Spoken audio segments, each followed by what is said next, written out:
فیقولون انت آدم ابو الناس، آپ آدم علیہ السلام ہو، ساری انسانیت کے ابا جی ہو. خلقک اللہ بیدہ، رب نے تجھے اپنے ہاتھ سے پیدا کیا. واسکنک جنتہ، اور رب نے آپ کو جنت میں رکھا. واسجد لک ملائکتہ، اور وہ شان دی کہ اپنے فرشتوں سے سجدہ تمہارے لیے کرایا. بڑی قدر ہے رب کے دربار میں آپ کی. آج ہم پھنسے ہوئے ہیں. وعلمک اسماء کل شے، ہر شے کا نام رب نے آپ کو پڑھایا. تو آج ہم یہ چاہتے ہیں کہ آپ ہماری سفارش کرو اللہ کے پاس. حتی یریحنا من مکاننا ھذا، یہ اس جگہ کروڑوں لوگ اربوں لوگ ہیں اور گرمی بڑی ہے، یہاں سے ہمیں کہیں آگے پیچھے بھیجا جائے، ہماری سفارش کرو. فیقول لست ہناکم، یہ میں نہیں کر سکتا کام. کیوں؟ وَيَذْكُرُ خَطِيئَتَهُ، وہ اپنی خطیہ کا ذکر کریں گے. یہ بخاری ہے، یہ مسلم ہے. پتہ نہیں وہ کس طرح لوگ بخاری پڑھاتے ہیں. اگر بخاری پڑھی پڑھائی ہو تو پھر تو پتہ ہونا چاہیے کہ مقام نبوت میں لفظ خطا کا ذکر آتا ہے. یہ نہیں ہمیں کوئی شوق ہے کہ ہم بار بار اس کو بیان کریں، مگر جو حقیقت ہے وہ تو علم میں ہونا چاہیے. فَيَذْكُرُ خَطِيئَتَهُ، حضرت آدم علیہ السلام اپنی خطیئہ کا ذکر کریں گے.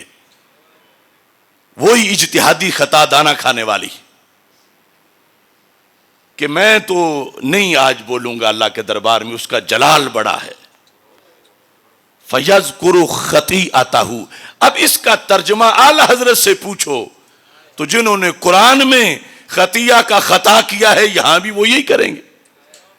ابھی میں حدیث سے پڑھ کے دکھا دیتا ہوں، حدیث کا ترجمہ فتاوی رضویہ شریف سے. فَيَذْكُرُ خَطِيئَتَهُ، اور کہیں گے ائتوا نوحا، تم نوح علیہ السلام کے پاس چلے جاؤ. سارے لوگ جب نوح علیہ السلام کے پاس جائیں گے، ان سے جا کر اپنی درخواست ان کے سامنے رکھیں گے. فَيَقُولُ لَسْتُ هُنَاكُمْ وَيَذْكُرُ خَطِيئَتَهُ، وہ کہیں گے نہیں میں بھی نہیں. وہ اپنی خطا کا ذکر کریں گے، ذنب نہیں، خطا. کہیں گے ائتوا ابراہیم خلیل الرحمن، تم جاؤ حضرت ابراہیم علیہ السلام کے پاس، وہ تمہاری سفارش کریں گے. سارے لوگ جب وہاں پہنچیں گے وہ کہیں گے لست ہناکم، یہ میں بھی نہیں کر سکتا، میں نہیں کروں گا. اور وہ اپنا معاملہ سامنے رکھ دیں گے اور کہیں گے تم آگے بڑھو. اور ائتوا موسیٰ عبدا اتاہ اللہ التوراۃ، عظیم بندے ہیں اللہ کے موسیٰ علیہ السلام، وہ کام کروا دیں گے تمہارا، ان کے پاس چلے جاؤ. سارے جب وہاں پہنچیں گے تو وہ کہیں گے انی لست ہناکم ویذکر لہم خطیئتہ، لیکن ائتوا عیسیٰ علیہ السلام. خلاصہ یہ ہے عیسیٰ علیہ السلام کہیں گے ائتوا محمد صلی اللہ علیہ وسلم، اور سرکار پہلے ہی تیار بیٹھے ہوں گے. اور نبی اکرم نور مجسم شفیع معظم صلی اللہ علیہ وسلم کا انداز یہ ہے، گناہگاروں کا روز محشر شفیع خیر الانام ہوگا، دلہن شفاعت بنے گی، دولہا نبی علیہ السلام ہوگا. ادھر وہ گرتوں کو تھام لیں گے، ادھر پیاسوں کو جام دیں گے. صراط و میزان حوض کوثر یہی وہ عالی مقام ہوگا. آنا لہا کہہ کے آسیوں کو لیں گے آغوش مرحمت میں. عزیز اکلوتا جیسے ماں کو نبی کو اپنا غلام ہوگا. دوسرے کہہ رہے ہیں لست ہناکم، اور آپ فرمائیں گے آنا لہا، میں تو بیٹھے ہی اس کام کے لیے ہوں، میں کرتا ہوں سفارش. اور پھر آگے سفارش کا ذکر ہے، اور یہ کہ 3 مرتبہ تشریف لے جائیں گے، چلو میں کروڑوں کو بٹھا کے جہنم سے جنت پہنچا دیں گے. پوری حدیث کا مضمون بڑا طویل ہے، لیکن میں نے امام اعظم ابو حنیفہ کا جو عقیدہ آپ کے سامنے پڑھا فقہ اکبر سے، پہلے اس کی دلیل قرآن سے پیش کی اور اب دلیل بخاری سے پیش کر رہا ہوں۔ اللہ تعالیٰ کے کتنے عظیم انبیاء علیہ السلام کا یہاں تذکرہ ہے، اور یہ سرکار کی حدیث ہے، سرکار نے ان کی کوئی توہین نہیں کی معاذ اللہ، کہ نبیوں کی طرف خطا کی نسبت کر کے سرکار نے ان کو کوئی مقام پست کیا ہو یا کوئی توہین کی ہو، یا جو کہے کہ توہین کی وہ اپنا ایمان کیسے بچائے۔ تو یہ بخاری ہے، اسے ہم چھوڑ نہیں سکتے حدیث کی وجہ سے، حدیث سرکار کی ہے۔ ہم روافض کے دباؤ پہ آ کر آج کہیں کہ نہیں خطا جو ہے وہ نبوت سے نیچے بھی اللہ کے جو محفوظ بندے ہیں ان میں سے اگر کسی کو ہو تو توہین ہو جائے گی، ان کا عقیدہ ضرور ہے، مگر وہ خود ذمہ دار ہیں، کیونکہ انہیں مجبوری نہیں، نہ قرآن کی نہ حدیث کی۔ ہمیں قرآن کی بھی مجبوری ہے، حدیث کی بھی مجبوری ہے۔ فَيَذْكُرُ خَطِيئَتَهُ خَطِيئَتَهُ، اس بیس پہ روافض نے کہا بخاری خطائی ہے۔ انہیں تو حیا نہیں کسی کی کہ یہ حدیث کیوں ذکر کی، وہ کہتے ہیں گھڑ کے ذکر کی۔ وہ کہہ لیں لیکن میں اور تو نہیں کہہ سکتے کہ گھڑ کے ذکر کی۔ انہوں نے جانا ہے جہنم میں، ہم نے اسی بخاری کے ہاتھ پہ جانا ہے جنت میں۔ قرآن میں خطیہ کا ذکر آیا اور حدیث میں ذکر آیا تو پتا چلا اب معنی پر اگر کوئی جھگڑا کرتا ہے تو خطا کا اور معنی کوئی کیا کرے گا۔ میں نے اعلیٰ حضرت سے کروا دیا، اپنے گھر میں کنز الایمان سے دیکھ لو 19ویں پارے میں خطائیں کا لفظ، اور حدیث کا دیکھنا ہے تو پھر فتاوی رضویہ شریف میں حدیث کے تراجم جو جہاں موجود ہیں، یہ 30ویں جلد فتاوی رضویہ شریف کی ہے، یہاں 186 صفحے پر حدیث کا ذکر ہے، لَمَّا اقْتَرَفَ آدَمُ الْخَطِيئَةَ، وہی جس کا ذکر بخاری میں ہے کہ میں نہیں سفارش کروں گا کہ میری یہ خطیہ ہے، یذکر خطیئتہ، وہ حدیث لَمَّا اقْتَرَفَ آدَمُ الْخَطِیئَةَ، اقترف کا مطلب ہے ارتکاب کیا۔ اب خطیہ کا معنی کیا کریں؟ تو یہ فتاوی رضویہ میں لکھا ہے یعنی آدم علیہ السلام نے خطا کا ارتکاب کیا۔ اس بیس پر جب کچھ لوگ میرے پاس آئے تھے کہ رجوع کر لو، تو میں نے کہا اعلیٰ حضرت سے کیسے کرواؤ گے؟ اگر طریقہ ہے تو پھر شروع کر لو سلسلہ، ورنہ یہ دروازہ مت کھولو، قیامت تک بند نہیں ہوگا۔ امت کی 14 صدیوں میں ہزاروں امام ہیں، یا انہیں تمہاری زبان سے انہیں گستاخ کہنا پڑے گا، یا پھر قبر سے نکال کے توبہ کروانی پڑے گی۔ نہ تم توبہ کروا سکتے ہو اور نہ تم گستاخ کہہ سکتے ہو۔ اگر کوئی حل ہے تو میں رجوع کر لیتا ہوں، چونکہ میرے بعد فوراً باری ان سب کی آئے گی۔ مخالف تو منہ کھول کے بیٹھے ہیں، میں نے آگے اپنا آپ تیروں کے لیے پیش کر رکھا ہے کہ مجھے مار لو، امام احمد رضا کو مت مارنا تیر۔ میں نے مجدد صاحب کے سامنے اپنا سینہ تان کے رکھا، میں نے داتا گنج بخش کی طرف انہیں نہیں جانے دیا، میں نے بخاری مسلم سے ان بھونکنے والوں کو روک کے رکھا کہ مجھے خطائی کہو، انہیں نہ کہنا، میں تمہارے سامنے ہوں۔ میں نے تو یہ جنگ لڑی، میں نے کہا اس کا جواب دو، اور آج بھی قرض ہے لوگوں پر کہ لوگ تو پوچھیں گے کہ اگر جلالی گستاخ ہے تو پھر یہ کہاں کا ادب ہے؟ انہوں نے تو غیر نبی کو کہا، انہوں نے نبی کو کہا۔ ان کی توبہ ثابت کرو کہاں اس سے رجوع کیا تھا، اور اگر نہیں کر سکتے تو پھر مانو کہ گستاخ ہیں۔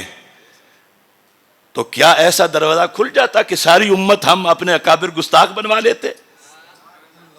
ہم نے جیلیں کاٹ لی ہیں مگر اپنے اکابر کا جھنڈا نیچے نہیں آنے دیا اللہ کے فضل سے۔ اور دلیل ہے، جیے تو دلیل کے ساتھ کوئی جیے، لائیں اس کا جواب۔ قیامت آ سکتی ہے، سورج مغرب سے طلوع ہو سکتا ہے، ان لوگوں میں کسی کے پاس سنی مسلک پہ قائم رہ کے دلیل نہیں ہے. ہاں رافضی بن کے ہے مگر وہ تو جہنمی بننا ہے. دلیل دیتے دیتے اگر جہنمی بن جائے تو اس دلیل کا کیا فائدہ. تو یہ امام اعظم ابو حنیفہ رحمۃ اللہ علیہ کا ایک قول میں نے اس کی دلیل تمہارے سامنے نبوت کے عقیدے کے لحاظ سے قرآن سے بھی رکھی اور حدیث سے بھی رکھی. اور اتفاق یہ ہے کہ میرے پاس بہت سی شروحات ہیں. یہ کتاب مجھے میرے استاد صاحب نے تحفے میں دی ہے, عمدۃ القاری جی, استادوں کی شرح بخاری جو آپ مطالعہ فرماتے رہے ہیں زندگی بھر, آج میں اسی سے دیکھ کے یہ حوالہ پیش کر رہا ہوں. اب ایک دوسری حدیث ہے. مجھے حیرانگی ہے کہ لوگ کیوں نہیں علم کی طرف آتے اور اپنا فیصلہ, جب یہ دعویٰ ہے کہ ہم نظام مصطفیٰ صلی اللہ علیہ وسلم والے ہیں تو یہ مسئلہ بھی تو سرکار کے دربار میں رکھنا چاہیے. اللہ کے رسول صلی اللہ علیہ وسلم کا اس کے بارے میں کیا حکم ہے, کیا فیصلہ ہے. میں ایک دوسری حدیث کے آئینے سے مسئلے کو تھوڑا سا آسان بنا کے رکھنا چاہتا ہوں. یہ ہے جامع ترمذی. اس کے اندر جلد نمبر 3 صفحہ نمبر 382 حدیث نمبر 2499 حضرت انس رضی اللہ تعالیٰ عنہ راوی ہیں. اور لفظ اتنے آسان ہیں کہ جو دارالعلوم پڑھنے نہیں گئے ان کو بھی ترجمہ آئے گا. لفظ کل کا معنی کس کو نہیں آتا, اور ابن آدم کا معنی کس کو نہیں آتا. آدمی ہو اور ابن آدم کا معنی نہ. اور اگلا لفظ وہ جو انہوں نے ہمارے لیے مشہور کر رکھا ہے. حدیث کیا ہے؟ میرے آقا صلی اللہ علیہ وسلم کا فرمان ہے. یہ سیاستہ میں پہلے نمبر پہ یہ پیش کر رہا ہوں. ترمذی شریف حدیث کیا ہے؟ کل ابن آدم خطاء. کل ابن آدم, اگر جدا کریں گے کلو ابن آدم, کل ابن آدم خطاء. خطا سے یہ مبالغہ ہے, اور اس سے جو اس میں منسوب ہے وہ خطائی نہیں بنے گا بلکہ اس سے بھی بڑا خطائی. یہ حدیث کہاں آئی؟ سننے ترمذی میں, جامع ترمذی میں. اب سننے ابن ماجہ, اس کے اندر حدیث شریف ہے 4251. یہاں ابن آدم کی جگہ لفظ ہے بنی آدم. حدیث ہے کلو بنی آدم خطاء. ابھی ترجمے پر بحث بعد میں ہوگی. یہ اب سیاستہ کی 2 کتابوں سے یہ میں نے حوالہ پیش کیا. مسند امام احمد, اس کے اندر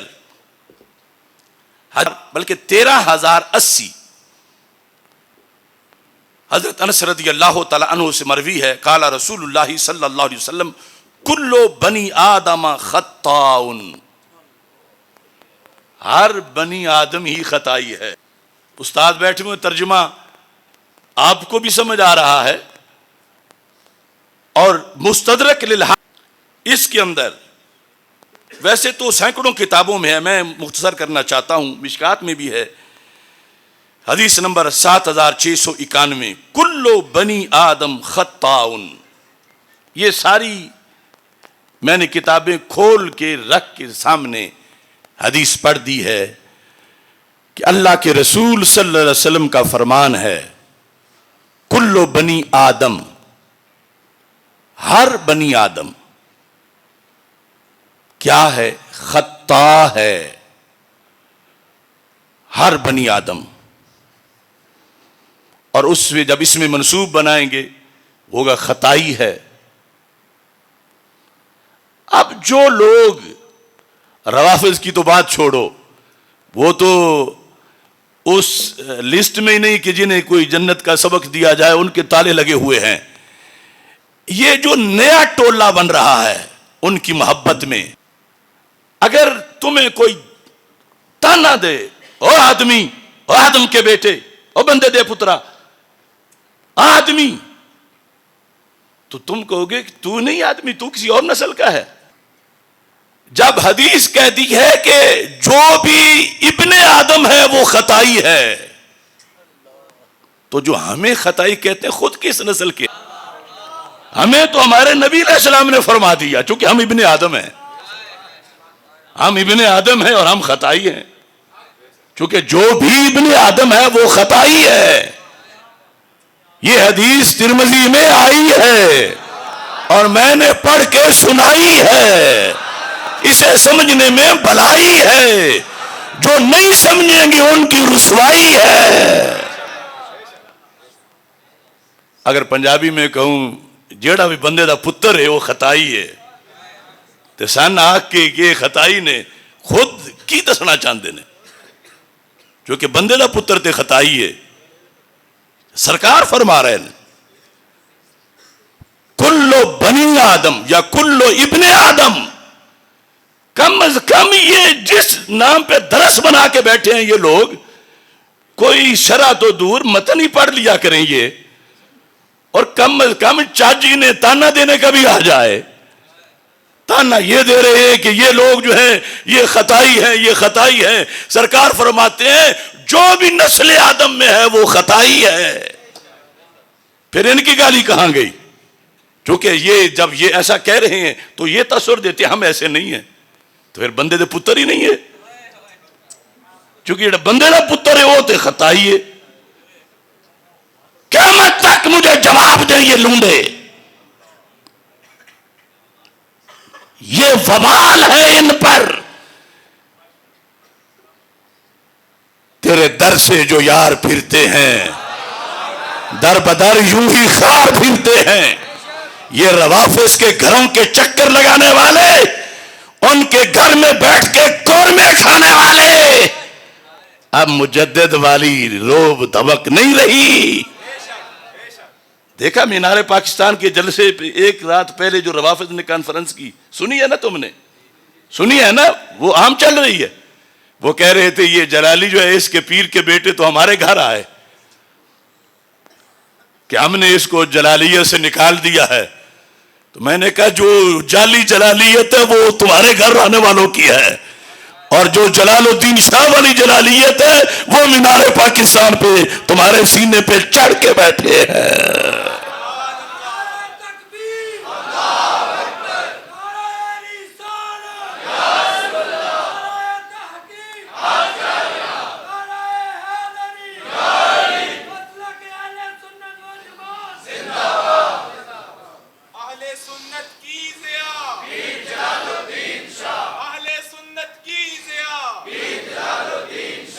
اب اس کی دو شروحات میں آپ کے سامنے رکھنا چاہتا ہوں. میں صرف خطائی کہنے والوں کو آئینہ اسے دکھانا چاہتا ہوں، باقی مسئلہ بھی اس میں ہے. استاذ محترم باقی شیوخ الحدیث اسی مسئلے سے فیصلہ کرنا بڑا آسان ہے کہ جو 3-4 سال سے مسئلہ چلا ہوا ہے کہ اس کا حدیث میں مسئلہ کیا لکھا ہے کہ کلو بنی آدم خطاؤن. بنی آدم کے ہر فرد کا تذکرہ ہے اور ان کی طرف خطا کی نسبت ہے، اور یہ حدیث ہے. کیا آپ حدیث آپ نہیں پڑھیں گے کہ روافظ ناراض نہ ہو جائیں؟ ترجمہ نہیں کریں گے کہ روافظ ناراض نہ ہو جائیں؟ حضرت شیخ عبدالحق محدث دہلوی رحمت اللہ علیہ اشیاۃ اللمعات کے اندر جب اس حدیث کا ترجمہ کرتے ہیں تو آپ فرماتے ہیں اکثر فرزندان آدم کے در حکم کل اند خطا کنندان. صرف نبیوں کو نکالنے کے لیے کہ نبی مستثنا ہے. اگر خطا کا معنی خطا اجتہادی نہیں لینا، اگر لینا ہے تو پھر ان کی طرف بھی نسبت وہ امام صاحب نے لکھی. اور لکھتے لکھتے یہ جملہ چیلنج ہے قیامت تک ان لوگوں کے لیے. فرماتے ہیں کہ ہر کے ہست از آدمیاں، یعنی جو بھی آدمی ہے، جو بھی جز انبیاء صلوات اللہ وسلام علیہم سوائے نبیوں کے کہ معصوم اند، چونکہ وہ معصوم ہیں، کہتے ہیں ہر کے ہست از آدمیاں از خطا خالی نہ باشن، جو بھی آدمیوں میں سے ہے سوائے نبیوں کے، چونکہ وہ معصوم ہیں، اور جو معصوم نہیں ہیں یعنی نبیوں کے سوا ہر فرد، شیخ عبدالحق محدث دہلوی کہتے ہیں از خطا خالی نہ باشن، وہ خطا سے خالی۔ اب نبیوں کے سوا ہر فرد میں کیا اہل بیت کے افراد نہیں آتے؟ کیا صحابہ کرام نہیں آتے؟ کیا اولیاء نہیں آتے؟ تو کیا یہ شیخ عبدالحق محدث دہلوی گستاخ ہیں سارے ولیوں کے؟ از خطا خالی نہ باشن، یہ ترجمہ لفظ خالی بھی تمہیں ترجمہ آتا ہے، یہ سارا آسان سا۔ اور اسی پر جو شرح طیبی ہے مشکات کی، اس میں اس حدیث کے تحت انہوں نے لکھا فیہ تعمیم و جمیع بنی آدم، یہ ان کا اپنا شرح کا انداز ہے کہ کل بنی آدم خطاء، کہتے ہیں فیہ تعمیم و جمیع بنی آدم، کہ اس میں ہر بنی آدم، مرد و زن سارے اس میں موجود ہیں، سب شامل ہیں، حتی الانبیاء، یہاں تک کہ انبیاء بھی، لیکنہم خصو، مگر نبیوں کو خاص کر دیا گیا، کیوں؟ لکونہم معصومین، چونکہ وہ معصوم ہیں، وہ باہر ہیں، اور جو غیر معصوم ہیں، اور سنیوں کے نزدیک نبیوں کے سوا سبھی غیر معصوم ہیں، اہل بیت ہوں یا صحابہ ہوں رضی اللہ تعالیٰ عنہم، تو کہا وہ سارے اس میں داخل ہیں۔ تو یہ تو مضمون حدیث ہے کہ انبیاء علیہ السلام کے سوا اگر عقیدہ سنیوں والا ہے تو پھر از خطا خالی نہ باشن، اور انہوں نے مطلقاً لکھا، حالانکہ جو ہمارا مسئلہ چھڑا وہ خطا اجتہادی کا تھا، اول بھی بتایا اسی تقریر میں، آخر بھی بتایا اسی تقریر میں، یہاں انہوں نے مطلقاً یہ لکھا، تو پھر کیا یہ کتابوں والا دین دفن کر دیا جائے معاذ اللہ؟ یہ حدیثیں ساری چھوڑ دی جائیں کہ میرا ماموں نہیں مانتا، میرا چچا نہیں مانتا، میرا سسر نہیں مانتا، میرا فلاں نہیں مانتا، تو ہم نے کلمہ چچا سسر کا نہیں پڑھا، سرکار مدینہ کا پڑھا ہے۔ اور اگر کسی کے پاس جواب ہے تو قیامت تک لے آئے، مہلت قیامت تک کی ہے، چونکہ صدیوں تک بھی نہیں بنے گا، صرف اپنے حجروں میں بیٹھ کے کڑ سکتے ہیں، مگر پڑھ لیں تو مسئلہ حل ہو جائے۔ اور یہ بات بھی یاد رکھیں، جب ہم نے دبایا کہ ہمارے سنیوں میں کچھ لوگ رافضی بن گئے ہیں اور وہ انبیاء علیہ السلام کے علاوہ کو بھی معصوم مان رہے ہیں، یہاں تک کہ سیدہ طیبہ طاہرہ سیدہ فاطمۃ الزہرا رضی اللہ تعالی عنہا کو وہ معصوم مانتے ہیں، کچھ لوگوں نے تو بول کے کہا، کچھ لوگ خود آہستہ رہتے ہیں لیکن ان کا ماموں بول کے کہتا ہے کہ سیدہ پاک معصومہ ہیں، اور وہ ہمارے بکی شریف اور ارد گرد ہم جب تقریر سنتے ہیں تو کہتے ہیں دیکھو جی فلاں بندہ نے وہ سیدہ پاک محفوظہ عن الخطا ہیں اور ان کی طرف خطا کی نسبت کر دی۔ ان پڑھوں کو اتنا نہیں پتا کہ محفوظ کا مطلب یہ ہوتا ہے کہ جس سے خطا کا صدور تو ہو مگر وہ باقی نہ رہے، یعنی کچھ تو مانتے ہیں نا کہ لفظوں میں معصوم، کچھ محفوظ بول کے معصوم مانتے ہیں، یعنی محفوظ کی ڈیفینیشن آج تک نہیں آئی کہ محفوظ جب اللہ نے حفاظت کر رکھی ہے تو پھر ان سے گناہ کا صدور ہو ہی نہیں سکتا، پھر خطا کا صدور ہو ہی نہیں سکتا، حالانکہ جو معاملہ تھا وہ خطا اجتہادی کا تھا۔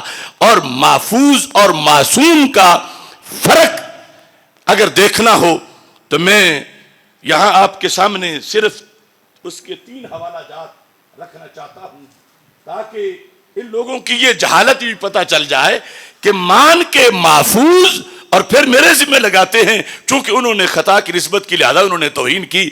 حالانکہ محفوظ کی طرف خطا کی نسبت توہین کب بنے؟ جب حدیث میں معصوم کی طرف بھی، آیت میں معصوم کی طرف بھی ہے اس اجتہادی کے لحاظ سے، تو محفوظ کی طرف کیسے بنے؟ اور پھر محفوظ کا تو تعریف ہی یہ ہے، فرق یہ ہے معصوم اور محفوظ میں.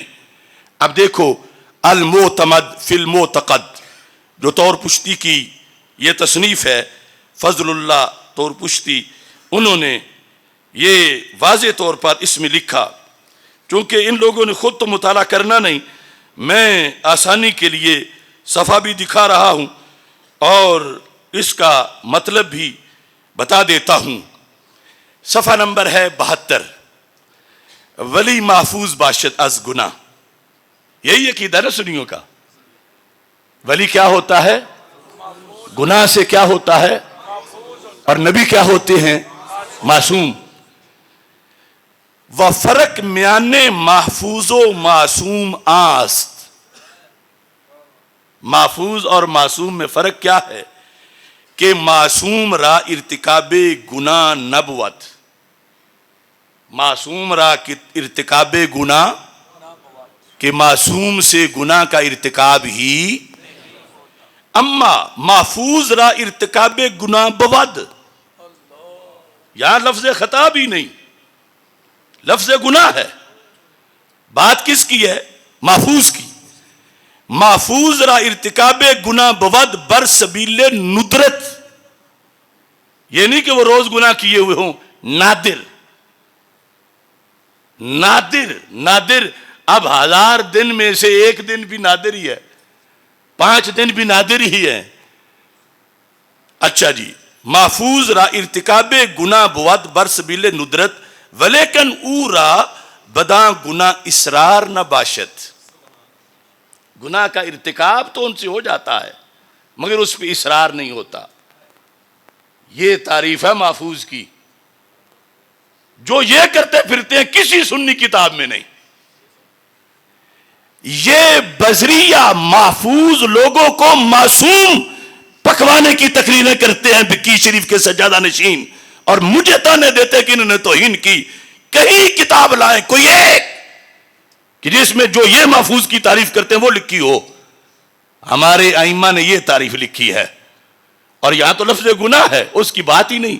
تو خطا تو نیچے ہے بہت. ابھی ہم نے کتنا فرق بیان کیا کہ محفوظ سے گناہ کا بھی نادر طور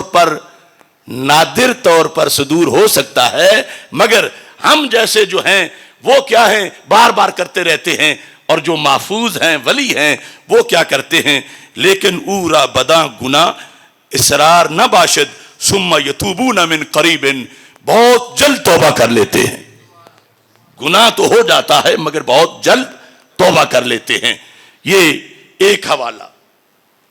اس پر یہ ہے تحفۃ المرید. شاید پہلی مرتبہ زیارت کریں کچھ لوگ، کچھ سے مراد وہ جو چھپ کے سن رہے ہیں ان کی بات کر رہا ہوں. تحفۃ المرید. تحفۃ المرید شیخ ابراہیم بن محمد بن احمد شافی بیچوری شرح جوہرات التوحید. اس تحفۃ المرید کے اندر بھی اس مسئلے کی بات کی اور فرق بتایا گیا. اس فرق کے لحاظ سے انہوں نے کہا کہ معصوم وہ ہوتا کہ جو اللہ اس کی حفاظت اس طرح کی کرتا ہے، اس کی بھی حفاظت اللہ کر رہا ہے مگر وہ حفاظت اور طرح کی ہے. محفوظ کی حفاظت اور طرح کی ہے. وہ ہمارے ایک پیر صاحب تھے بڑے گدی کے، جب وہ میرے خلاف اعلامیہ لکھ رہے تھے 3 سال پہلے، تو وہ کہنے لگے بھلا جب مانتے ہو کہ اللہ حفاظت کر رہا ہے تو پھر گناہ کا صدور کیسے ہو سکتا ہے؟ اللہ جب حفاظت کر رہا. یعنی یہ ان ان پڑھوں نے محفوظ کوئی معصوم بنایا ہوا ہے. تو معصوم کی یہ تعریف ہے کہ حفظ اللہ للمکلف من الذنب مع استحالۃ وقوعہ، کہ وہاں ذنب کا پایا جانا ہی محال ہے. معصوم وہ ہے، اس کی ایسی حفاظت ہے کہ وہاں ذنب کا پایا جانا ہی. اور جو محفوظ ہے حفاظت اس کی بھی ہے، مگر وہاں ذنب پایا جاتا ہے اور وہ پھر فوراً توبہ کر لیتے، اور جو بات ہے وہ تو ہے ہی ذنب سے بھی نیچے چیز کی، اور وہ خطا ہے، اور انہوں نے اس کو توہین بنایا ہوا ہے، جبکہ ان کی طرف جو قانون ہے اس کے مطابق ذنب کی نسبت بھی محفوظ کی طرف کر دی جائے تو پھر بھی توہین نہیں بنتی ان ائمہ کے اصول کے۔ اور پھر یہاں پر ایک اور حوالہ اس آپ کے سامنے رکھنا چاہتا ہوں، اسی موضوع ائمہ نے جو لکھا المنح القدسیہ علی الحکم العطائی، یہ بھی تصوف کی کتاب، الزام ہم پہ ہے کہ ہم نے تصوف کبھی پڑھا، یہ تصوف کی کتاب ہے، اور اس کے اندر یہ لفظ لکھے ہوئے ہیں 82 صفحے پر، الفرق بین المحفوظ والمعصوم۔ اب ہم تو کھیر پکا کے دے رہے ہیں، یہ ساتھ حوالہ تقریر کے نظر آئے گا، علیحدہ سکین کر کے دے دیں گے تاکہ کم از کم یہاں سے ہی پڑھ لیں اور اپنے عقیدے کو برباد نہ کریں، کیونکہ اگر لفظ کوئی اور رکھ کے حقیقت کسی میں کوئی اور مانی جائے تو حکم تو اس حقیقت پہ لگتا ہے، لفظ پہ نہیں لگتا۔ اب نبی والا سارا درجہ کو کسی میں مانے اور کہ میں اس کو نبی نہیں کہتا، ویسے سارے اختیار وہی ہیں اس کو، تو لازم آئے گا کہ اس نے غیر نبی کو نبی مانا ہوا ہے۔ اب غیر معصوم کو یہ معصوم مانے ہوئے ہیں اور کہتے ہیں ہم ان کو محفوظ مانتے ہیں، تو فرق پڑھو، فرق کیا ہے؟ الفرق بین المحفوظ والمعصوم ان المعصوم لا یلم بذنب البتہ، کہ معصوم ہستی گناہ کا یقینی قطعی طور پر ارتکاب کر ہی نہیں سکتی۔ المام بالذنب لا یلم بذنب البتہ، قطعی طور پر ان سے ذنب کا صدور نہیں ہوتا۔ کس سے؟ معصوم سے۔ کس سے؟ کم از کم آپ تو یاد کر لیں، کس سے ذنب کا ارتکاب قطعی طور پر نہیں ہوتا؟ اور آخری معصوم ہے حضرت محمد مصطفیٰ صلی اللہ علیہ وسلم، آپ کے بعد انسانوں میں کوئی معصوم نہیں ہے۔ اچھا، ان المعصوم والفرق ان المعصوم لا یلم بذنب البتہ، اور والمحفوظ قد تحصل له زلات، محفوظ سے زلات ہو جاتی ہیں، محفوظ سے زلات، لیکن لا یکون منہ اسرار، زلات ہو جاتی ہیں نادر طور پر مگر ان پر اصرار، بل یتوب من قریب، محفوظ ہستی بہت جلد توبہ کر لیتی ہے، لیکن یہاں زلات کا ارتکاب لکھا، زلات کا ارتکاب ان سے ہو جاتا ہے۔ اب یہ عجیب منطق ہے کہ دیکھو فلاں بندہ توہین کر رہا ہے، گستاخ ہے، کیا جرم ہے کہ اس نے ایک محفوظ ہستی کے بارے میں کہہ دیا کہ اس سے خطا ہو گئی۔ ارے محفوظ سے خطا ہونا یہی تو فرق ہے معصوم اور محفوظ میں، سمجھ آ رہی ہے نا؟ معصوم سے ذنب کا ارتکاب نہیں ہوتا اور خطا اتحادی تو ان سے بھی ہو جاتی ہے، معصوم سے بھی۔ اور پھر یہاں تو بات ہی محفوظ میں ہے، اور محفوظ کی تو تعریف ہی یہ ہے کہ اس کے بارے میں لفظ ذنب بھی لکھا گیا، زلات بھی لکھا گیا، خطا بھی لکھا گیا، کہ ان سے یہ نہیں کہ خطا ہوتی نہیں، کبھی کبھی ہو جاتی ہے مگر اصرار خطا پہ نہیں ہوتا، اور وہ بہت جلد توبہ کر لیتے ہیں۔ یہ تو ان کا اہل سنت کے نزدیک محفوظ کی ڈیفینیشن ہے۔ اب یہ جو مذہب ہے اہل سنت کا، یہ بیان کرنا یہ توہین کہاں ہے؟ یہ تو مذہب ہے۔ اس قدر جہالت نے آ کر آستانوں اور بعض مدارس اور بعض آستانوں، ہر آستانے کی بات نہیں کرتا، آستانے ہی تو ہماری قوت ہے، ہمیں ملا ہی سب کچھ آستانوں سے ہے، لیکن یہ صورتحال میں نے آپ کے سامنے صرف چند حوالے رکھے ہیں، کسی کو گالی نہیں دی۔ ہمارے میزبان سادات کرام ہیں اور ان کی شادی کا موقع ہے، لیکن پتہ چلا کہ انہیں کوئی بندہ آ کے تنگ کرتا رہا ہے کہ وہ آئیں تو یہ تو ہمارا ان سے یہ اختلاف ہے، تو میں نے کھول کے بیان کر دیا۔ اب اگر پنجابی میں کہتے ہیں ٹکر ساگ چاندہ ہے تو جواب دے دیں.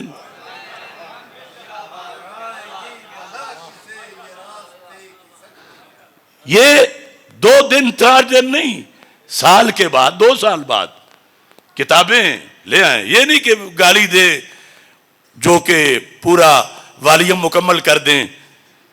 تو یہ دین ہے ہمارا اور ہم دین والے لوگ ہیں. دین کے سطح پہ دین کی دلیل کے ساتھ بات کی جائے. اور مسلک اب دیکھو، معصومیت کا جو مسئلہ ہے وہ معتمد میں لکھا ہے کہ اس کی آزمائشیں دنیا میں کم نہیں، بہت صدیوں میں اس کی ہلاکتیں پھیلی ہوئی ہیں. غیر معصوم کو معصوم مانا ہوا ہے اور اس طرح ختم نبوت کا انکار کر رہے ہیں. قادیانیوں نے ایک مانا تھا کہ سرکار کے بعد بھی دین میں کمی کر سکتا ہے، وحی آتی ہے اس پہ. اور کچھ لوگوں نے 12 مانے ہوئے ہیں اور اختیار ان کا پورا سرکار والا مانا ہوا ہے. ہمارے نزدیک میرے نبی علیہ السلام کے وصال کے بعد ایک بھی حدیث نبوی اب نہیں آ سکتی، وحی نہیں آ سکتی. کیوں نہیں آ سکتی؟ کہ آپ آخری معصوم ہیں. لہذا یہ کوئی آسان بات نہیں. اس لیے ہم سارے طوفانوں کے مقابلے میں ڈٹ گئے ہیں کہ کل قیامت کے دن پوچھا جائے گا بیٹھے تھے تم، ورنہ ہمیں ساری دنیا کے دورے اور کیا اب پابندیاں مجھ پر تو کیا میری تصویر پر بھی ہیں. نہ امریکہ میں گھس سکتی ہے نہ برطانیہ میں جا سکتی ہے. جس کی تصویر پر اتنے پیرے ہوں خود کتنے ہوں گے. صرف اسی لیے کہ ہم نے اس مسلک پہ کمپرومائز نہیں کیا. اور اسی پر آج اپنی بات ختم کر رہا ہوں. اللہ تعالیٰ اس موقع کو مزید بابرکت بنائے. قبلہ سید نقیب الحسن شاہ صاحب رب ذوالجلال ان کی صلاحیتوں کے اندر مزید برکتیں عطا فرمائے. میں یہ سارے اداروں میں جو امریکہ تک ہے میرے خلاف، چونکہ وہاں بھی کتابیں لکھی گئیں، میرا انکار بہت مشہور ہے. اور میں یہ سمجھتا ہوں یہ گوندل گھر میں پیدا ہونے کی وجہ سے نہیں، یہ کربلا کے سیدوں کے ہاتھ پہ مرید ہونے کی وجہ سے حسینی انکار ہے. اس انکار کی بنیاد پر میں یہ کہتا ہوں اگر ہم عشق کی وادی کے 9 وارد مکی ہوتے، مرض بڑھنے سے پہلے ہی دوا تبدیل کر لیتے. نصاب عاشقی میں یہ روا ہوتا تو پھر ہم بھی گھٹن کے خوف سے آب و ہوا تبدیل کر لیتے. امریکہ برطانیہ والے کہتے ہیں پاکستان میں رہ کے زندہ کیسے ہو، اور ہم تجھے بلا نہیں سکتے، پھر ہم دعائیں دے سکتے ہیں. تو میں کہتا ہوں دعاؤں پر ہی بہت شکریہ.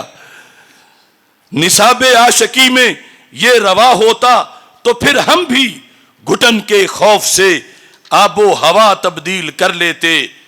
اگر مسلک میں تبدیلی روا ہوتی دباؤ میں تو شاید ہم بھی کچھ فکر رضا تبدیل کر لیتے. خطائے اجتہادی میں اگر بوئے گناہ ہوتی، تھوڑی سی سمیل بھی ہوتی گناہ کی اس لفظ میں، خطائے اجتہادی میں اگر بوئے گناہ ہوتی تو ہم فی الفور ہی لفظ خطا تبدیل کر لیتے. اگر موقف بدلتا فضل حق کا کالے پانی میں تو ہم بھی سختیوں میں راستہ تبدیل کر لیتے. اب ان سے کہتا ہوں اگر جا بیٹھنا تھا تم نے اب غیروں کی مجلس میں تو پہلے ہی اکابر کا پتہ تبدیل کر لیتے.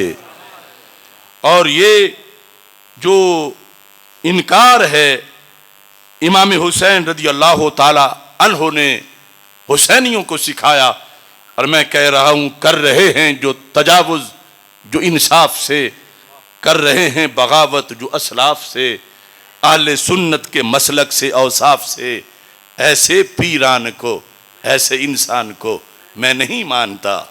میں نہیں مانتا. جس میں سچے عقائد سے انکار ہو، جھوٹ کی لغو و باطل کی پرمار ہو، جس کے قائل پہ لعنت کی پھٹکار ہو، ایسی تحریر کو، ایسی تقریر کو میں نہیں مانتا. میں نہیں مانتا. کس لیے میں ڈروں جھوٹے افکار سے کس لیے میں رکوں حق کے اظہار سے، میں حسینی ہوں کہہ دو یہ اغیار سے، گونگے کردار کو دور معیار کو میں نہیں مانتا، میں نہیں مانتا، جو ہے لا تکتمو کو بلائے ہوئے، لا تکتمو الشہادہ، قرآن کہتا ہے گواہی مت چھپاؤ۔ ہمارے بہت سے حضرات ہیں وہ کہتے ہیں سچے ہو مگر ہم نے نہیں بولنا تمہارے حق میں، جو ہے لا تکتمو کو بھلائے ہوئے، جو ہے اپنی گواہی چھپائے ہوئے، جو کتابوں میں ہے وہ دبائے ہوئے، ایسے حضرات کو، ان کے خطبات کو میں نہیں مانتا، میں نہیں مانتا۔ اب آپ سے کہتا ہوں، تو اگر اپنا مسلک عیاں نہ کرے، جان کے بھی حقیقت بیاں نہ کرے، جو ہے دل میں وہ ورد زباں نہ کرے، ایسی تعلیم کو، ایسی تنظیم کو میں نہیں مانتا، میں نہیں مانتا۔